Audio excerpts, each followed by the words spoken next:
Arun, it's a pleasure to have you. Thank you. Good to see you, Mateen.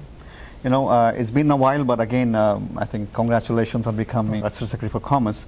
It's a big role, Arun, because it's a pivotal moment for the global economy, and U.S. is always looked up to as a leader, and you are here to play an important role. Just want to learn from you how you see U.S. playing its role, because there's a thing called diplomacy, and there's a thing called entrepreneurial diplomacy or commerce diplomacy, and you play the commerce diplomacy part. Share some thoughts on that. Yeah, no, we do consider ourselves as playing a major role in the United States commercial diplomacy. What that means is it helps to advance U.S. exports, foreign direct investment into the U.S., the successes of our companies and businesses around the world.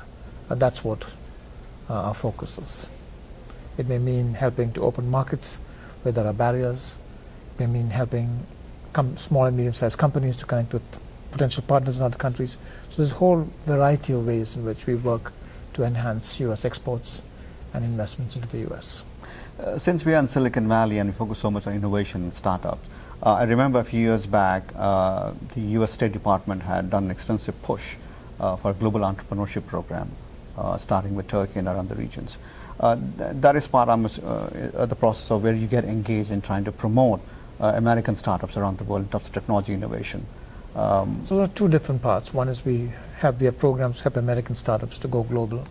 In fact, we call it Startup Global. We are working with startups and incubators to bring to them the resources of the United States Commercial Service, which I'm honored to lead, to help promote exports from a very early stage in the lives of those companies. Second, the President has created something called the Global Entrepreneurship Summit, which has met several times. In fact, is meeting this week in Kenya. So he and the Commerce Secretary Penny Pritzker are out there to participate and lead the Global Entrepreneurial Summit. The purpose of the Global Entrepreneurial Summit is to promote entrepreneurship everywhere and the values and norms that come with the kinds of entrepreneurship that we see as successful in the United States. Because we feel that open societies that give entrepreneurs a chance to succeed, whether or not they may have a huge background of capital, is valuable to create more inclusive societies, more dynamic societies.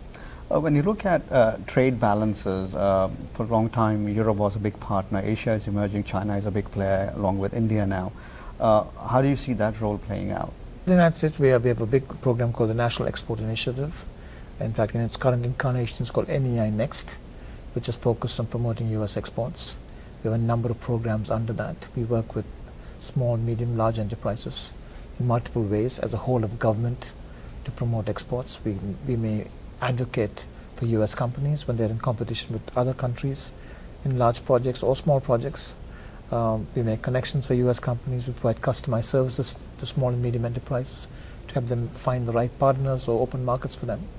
So we have a variety of activities focused on increasing U.S. exports. And lastly, policy has been a big pain point for American companies going to other countries. How do we play that influence in terms of having the right policies for other countries so that American companies or others could go into? So we have conversations with the governments, government-to-government conversations. Oftentimes we bring in the private sectors in both countries because they are the ones as businesses who face issues on the front lines. So a lot of these are addressed through a number of mechanisms, which could be as simple as a conversation. Sometimes we have work streams that are set up between governments to address some of these issues. There are standing fora that address some of these issues. So we have a number of activities across the government to address a number of these issues. And Arun, again, it's a pleasure. Thank you for your time. Likewise, Mateen. Good to see you. Likewise. Thank you.